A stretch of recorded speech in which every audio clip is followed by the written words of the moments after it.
There's enough love for you. There's enough food for you. There's enough pleasure for you. There's enough healthcare for you. There is enough for you to dream. There is enough for you to live. There is enough for you to imagine a different world.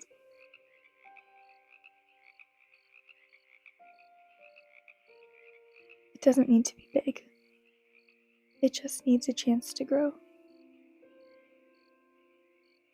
So, you already donate, and you march, and you vote, and you speak up, and you do everything that you can think of in the moment to be a good person and resist evil.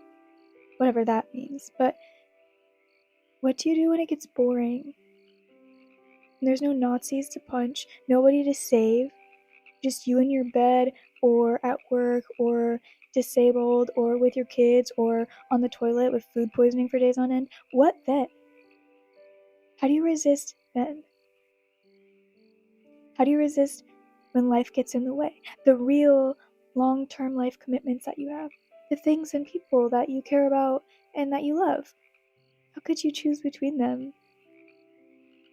Resistance and the people that you love. You don't have to. We will build systems of resistance together, systems that include everyone and everything that you love. So, if you need a lifestyle change, new habits, and new systems, I can teach you the systems of resilience and resistance and how to build it in yourself. Not because I'm perfect at resilience, I'm not an expert. I've just personally had to resist a lot in order to survive, and so I have some practice, and me making this video is practice in resistance again. It's hard to talk about this. So if you don't want to learn from a white person, I don't blame you.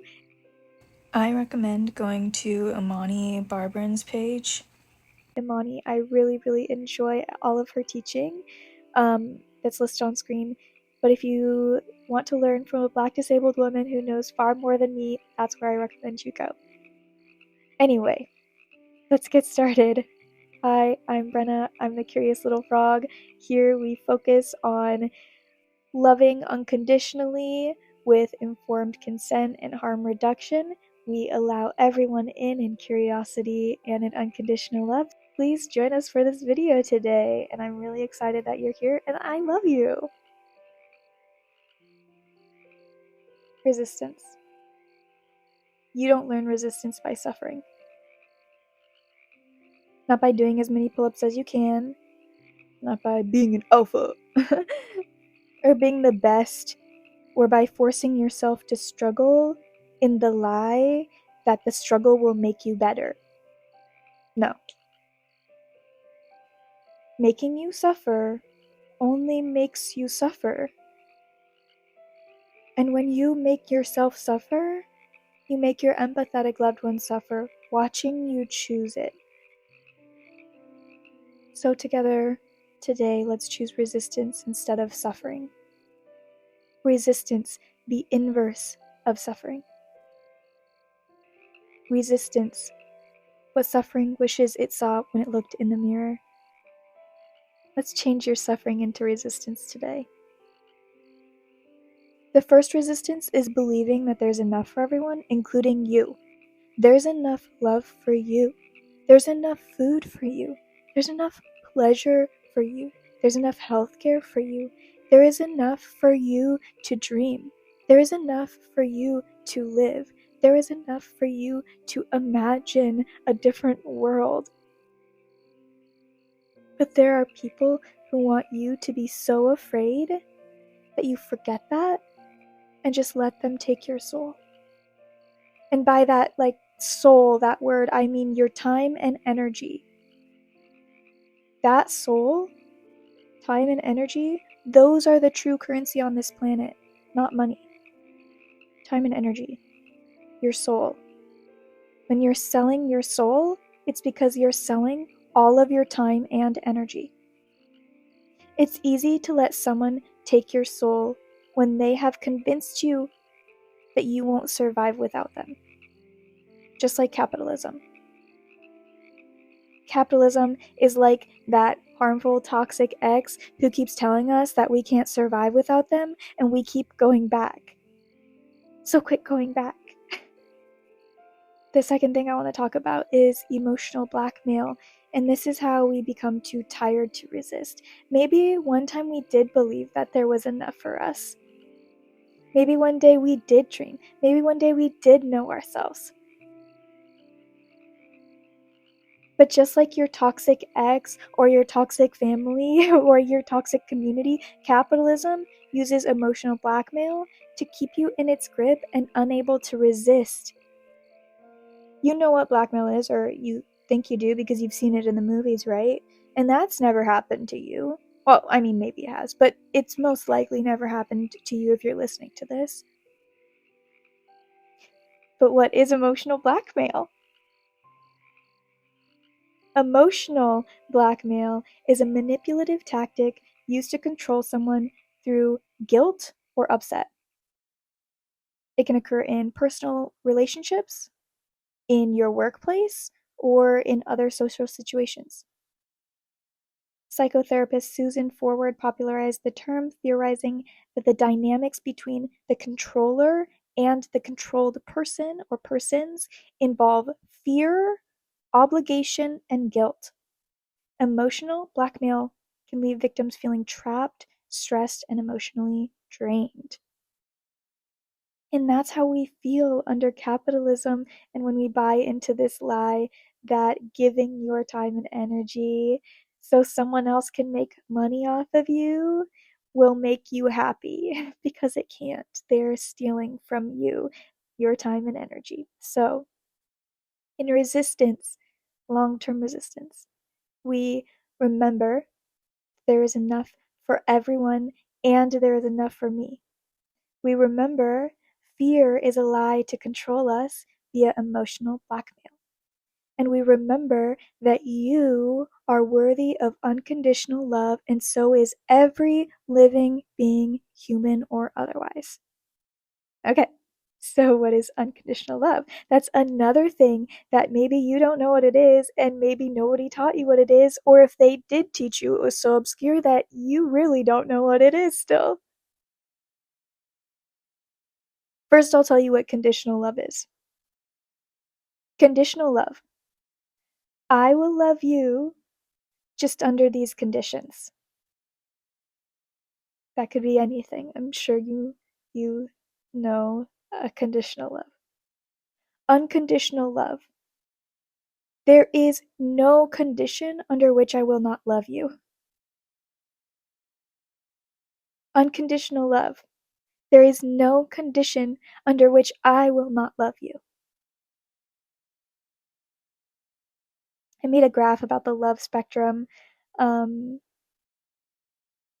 from unconditional to conditional love, from hatred to apathy to empathy.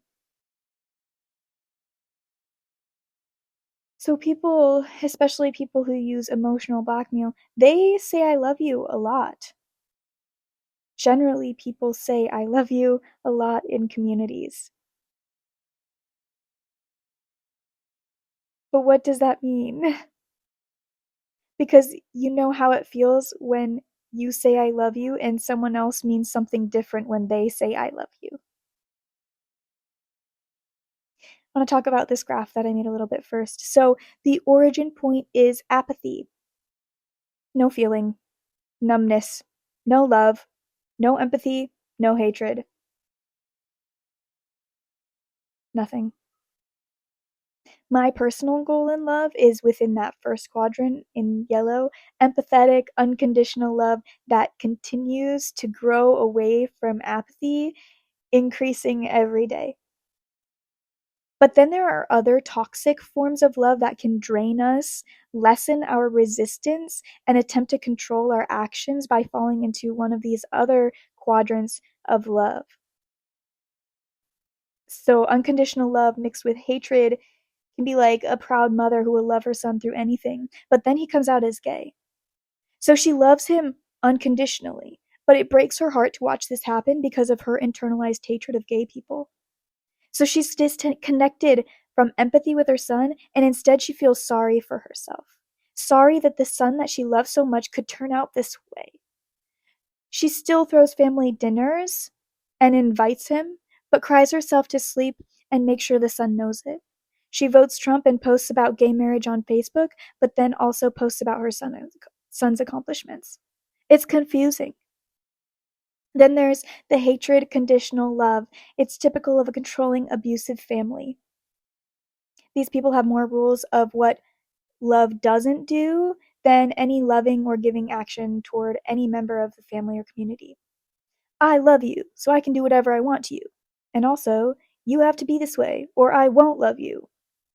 This is the family that throws a child out for being trans but still says they love them and then never speaks to them again. Because they love them? Then there's the empathetic, conditional love. This one is very confusing.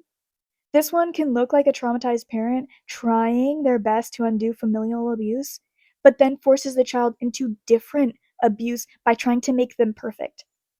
For example, this parent can have a huge heart and give and give and give to the community and even to the child. But then, as soon as the child makes a mistake or is not perfect, that love is taken away and their empathy is turned elsewhere. This leaves that child watching the parent be empathetic and emotional to those around them, but not to the child themselves. This one can be a sly conditional love, easily hidden because of the empathetic nature of the person makes it seem like an unconditional love. But there are still conditions under which they will not show love to this other person. And then, of course, unconditional empathetic love can be dangerous as well. When we give away our own personal sovereignty because of our high empathy or our unconditional love for someone, that opens up for an imbalanced and toxic or abusive love or communication or situation or relationship. If you find yourself loving poorly, then resist now by trying to love people for all they are. Open up to the idea that people aren't projects, yourself included.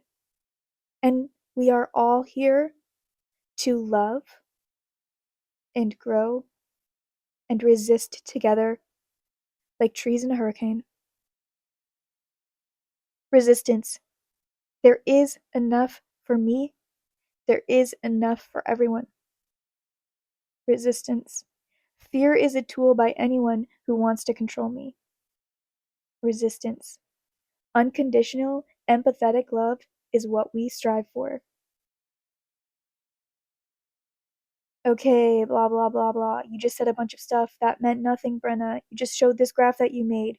Okay, I get it. And that was a lot. And it's hard to make sense of it all.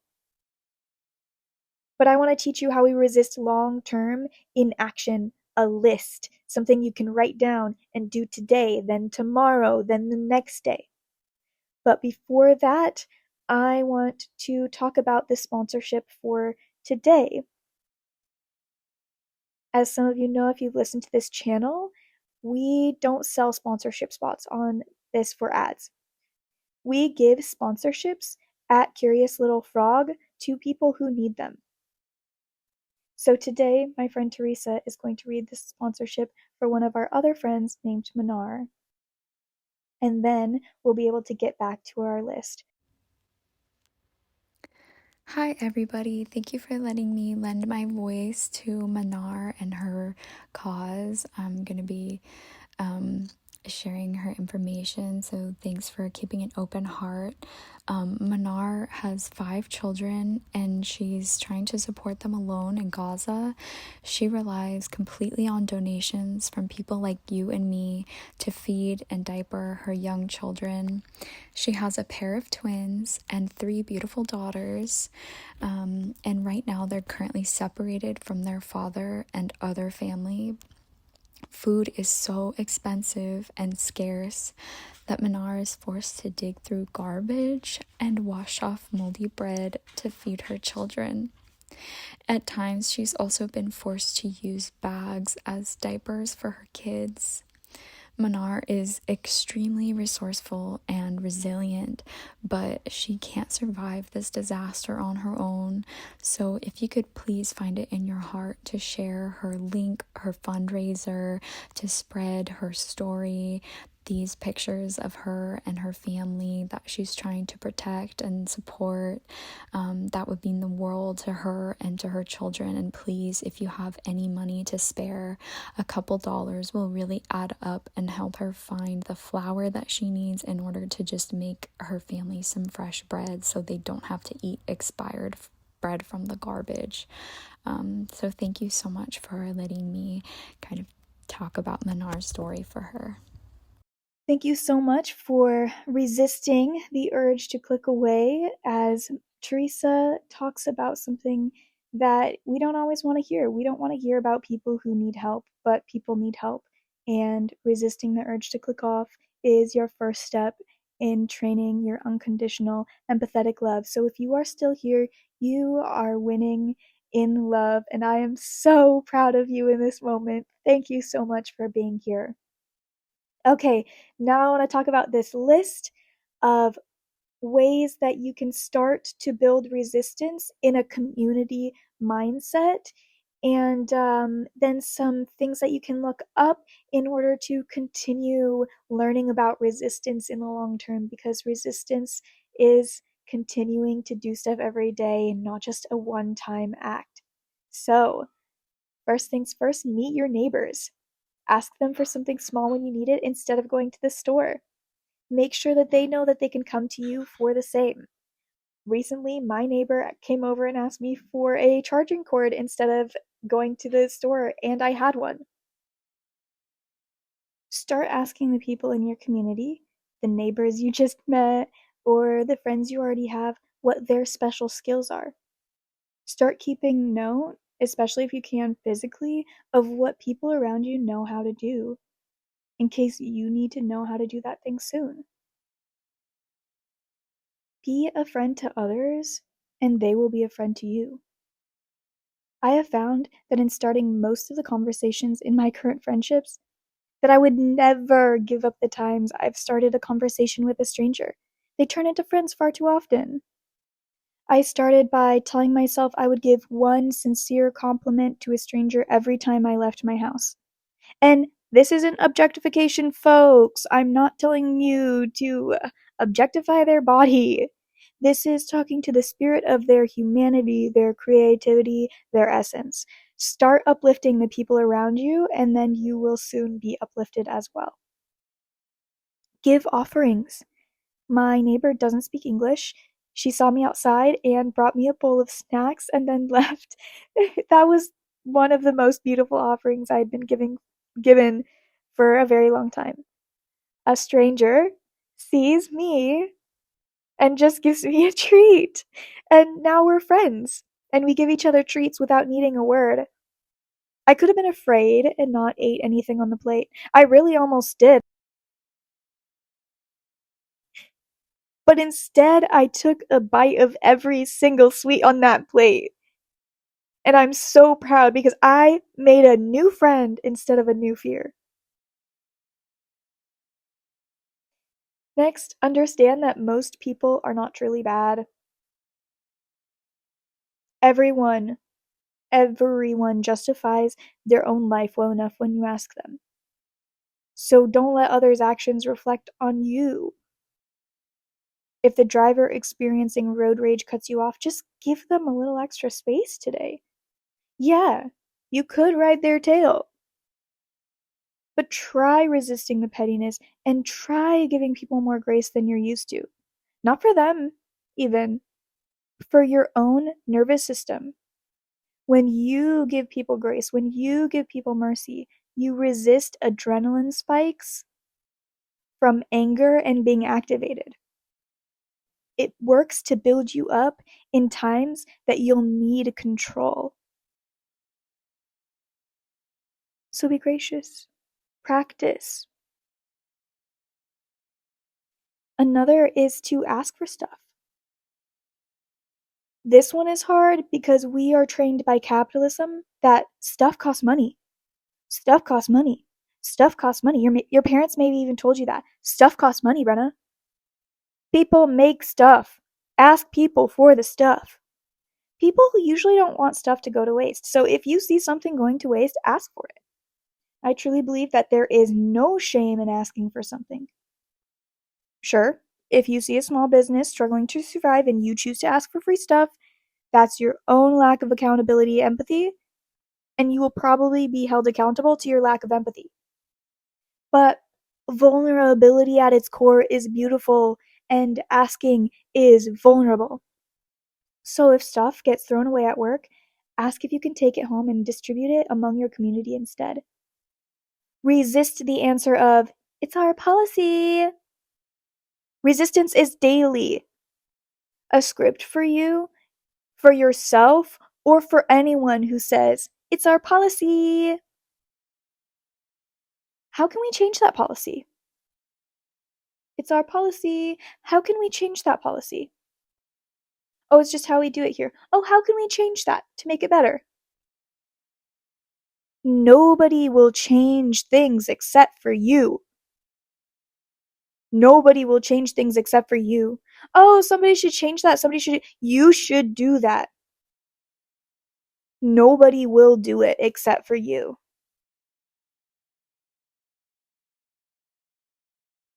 You know the flaws in the system that you are in. I don't. You do. Fix them right where you're at. Resist the bystander effect long term by taking action even in a small way. Even if you think it won't work, every day resist. Every day, don't be afraid. Every day there's enough for everybody and you can help find it. You can help find it. Another is to start group projects.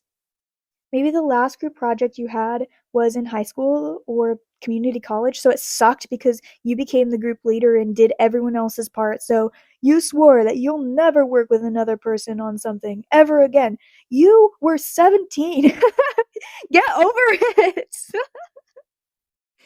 Ask a friend to do something with you. Maybe you guys host a dinner. Then maybe it's a weekly dinner now. Oh, and a few months in, you get the other neighbors in on it, and now it's a weekly community dinner. Things start with you doing small stuff. It doesn't need to be big, it just needs a chance to grow.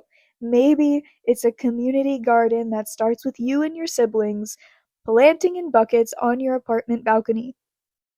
Or you get together for a compost party with your friends. I don't care that you don't know how to do it, you all learn how to do it together. Resistance is uncomfortable. Sure, at first. But resistance is also fun. Resistance is joining together. Resistance is loving people and doing things that you weren't taught to do. Resistance is growing and becoming stronger, and we do that together. We are so weak alone. Resistance is together. It's good to remember that we are not our actions. But if you don't do anything to challenge those beliefs and those choices, you do become the result of your actions. That is the bystander effect. My friend Opal told that to me the other day when we were talking about this video, and it was something that I'll never be able to unthink, that I'll never be able to unhear. Thank you, Opal. So, in rethinking resistance, there's enough for everyone, including you. Fear is a tool to control you. Notice when you're afraid and who makes you afraid. Unconditional love and empathetic actions together make real life resistance. And lastly, real life resistance is together. Resistance is never standing alone, unless you're the first. Then I invite you to have others stand with you if you are standing alone. to learn more about some historical resistance movements, I recommend learning about some of these things that really opened my eyes. The Black Panther survival programs, Black lesbians during the AIDS crisis. There's several books on this. I can put them on screen. The Institute for Sexual Science in Berlin and the transgender, queer, disabled resistance in Nazi Germany.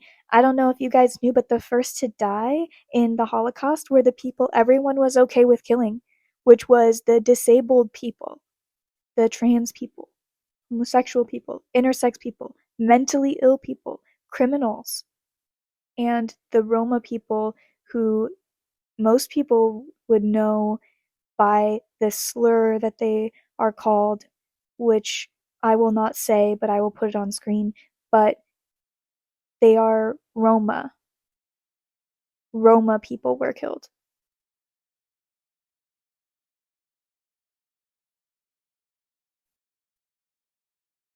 Anyways, another Nazi resistance to learn about is the Red Orchestra in Germany. Um, the Bonus Army at Camp Marks during the Great Depression. It was a Hooverville of veterans.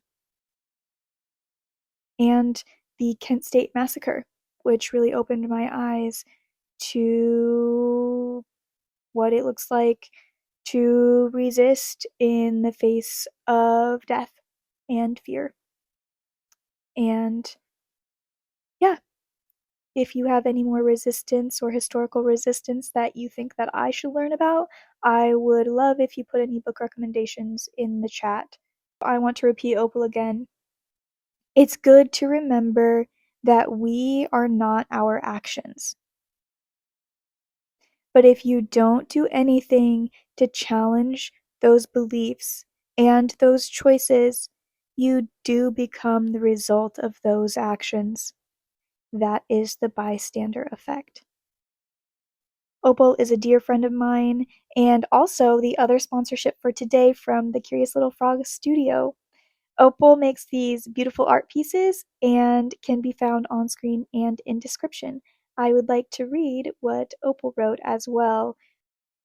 Opal is a traditional watercolorist who primarily focuses on botanical and naturalist illustrations. Her work aims to bridge the gap between science and art, using her interest in the natural world to educate on topics like biodiversity, ecology, and wild food foraging. Opal was born, raised, and educated in Maine and is a small business owner of over 8 years with deep ties to the arts community in her state. Because she aims to keep her work accessible, both financially and physically, you can purchase her art in formats such as print reproductions, stationery, jewelry made from her paintings, and sometimes block printed works when her tendonitis isn't flaring up. You can purchase art from Opal from her website, www.opalsart.com, and show your support for free by signing up for her email list and following her on Instagram at Opal's Art Maine.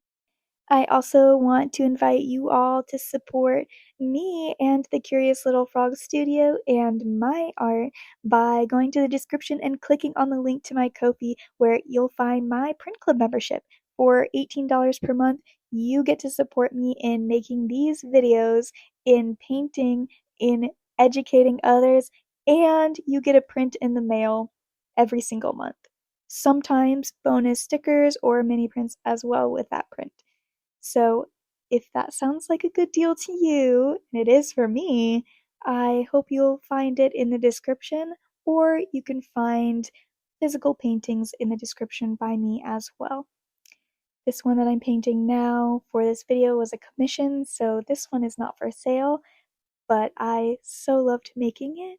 And thank you all for being here, for listening in unconditional love and resistance. I'm really proud of every single one of you, especially the ones who made it to the end. This topic is not easy to talk about, to think about, to hear about, especially if you have been on the winning side for most of your life. Um, and that is hard to accept. So, thank you for resisting your uncomfortability and staying here with me. I appreciate you. I love you. I hope you have a really good day. Goodbye.